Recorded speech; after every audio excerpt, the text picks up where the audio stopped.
Party ఉంది. మాకు ఇక్కడనే 1,15,000 18,000 మంది మెంబర్లు అయ్యారు. మేము యాక్సిడెంట్ అయితే చనిపోతే వాళ్లకు 5 లక్షల రూపాయలు యాక్సిడెంట్ ఇన్సూరెన్స్ ఇస్తున్నాం, వెల్ఫేర్ ఇస్తున్నాం, ఇంకో పక్క హెల్త్ గానీ లేకపోతే ఎడ్యుకేషన్ గానీ హెల్ప్ చేస్తున్నాం.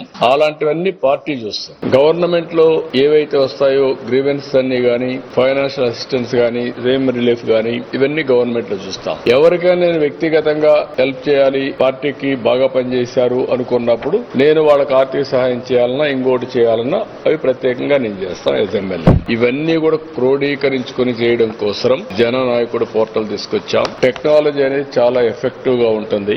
ఏ సమస్య కూడా కాగితం ఒకసారి రికార్డ్ చేసిన తర్వాత అది అయినాక మళ్లీ కన్సర్న్ పిటిషన్ ఇచ్చిన వారికి చెప్పి నీది క్లోజ్ చేశాం, నీ సమస్య పరిష్కారం చేశామని కూడా చెప్తాం. అది కూడా మా నాయకుల ద్వారానే మళ్ళీ అది కూడా చెప్తాం. ఎందుకంటే రేపు మళ్ళా ఊరికి పోయేది ఈయనే, ఓటు అడిగేది ఈయనే అడుగుతాడు. కాబట్టి మా నాయకుడి దగ్గరే చెప్తాం. అతను వాళ్ళకి చెప్పి ఈ సమస్య ఇచ్చారు మన ఎమ్మెల్యే గారికి, ఆయన ఈ సమస్య పరిష్కారం చేశారు, మళ్ళీ వాళ్ళకి ఇన్ఫర్మేషన్ ఇస్తారు. ఇది ఒక లూప్ కింద తీసుకున్నాం. మళ్ళీ దీనికి ఒక పగడ్బందీగా మీరు చూస్తే ఫస్ట్ మాకు రిసెప్షన్ ఉంది.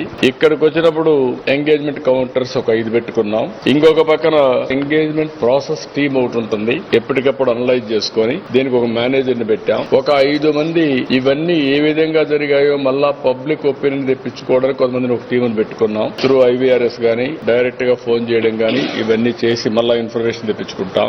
ఏదో టెక్నికల్ గా సమస్యను పరిష్కారం చేయాలి కాబట్టి ఈ డెస్క్ నుంచి ఇంకో డెస్క్ పంపిస్తే లాభం లేదు. జెన్యూన్ గా సమస్య పరిష్కారం కావాలి. ఆ జెన్యూన్ గా సమస్య పరిష్కారం చేయకపోతే మళ్ళీ రీఓపెన్ చేస్తాం. కొంతమంది ఎక్కువ ఎక్స్పెక్టేషన్స్ పెట్టుకుంటారు. ఇప్పుడు ఉదాహరణకు మనకు హాస్పిటల్ ఉంది, హాస్పిటల్లో చిన్న చిన్న ట్రీట్మెంట్ అవుతాయి. కొంతమందికి ఎక్కడికో వెళ్లిపోయి 20 లక్షలు 50 లక్షలు 80 లక్షలు ఒక్కొక్కరికి ఇమ్మంటే సస్టైనబుల్ మోడల్ కాదు. వాళ్ళకి హెల్ప్ చేయాలి, చేస్తాం. కానీ ఇక్కడ ఉండే ప్రత్యామ్నాయాలు ఏమున్నాయి ఇవన్నీ చేసుకుంటూనే వాళ్ళకి ఇన్విటబుల్ సిచ్యువేషన్ ఇచ్చినప్పుడు ఏ విధంగా చేయాలో వాళ్ళకు కూడా చేస్తూ హెల్ప్ చేస్తాం.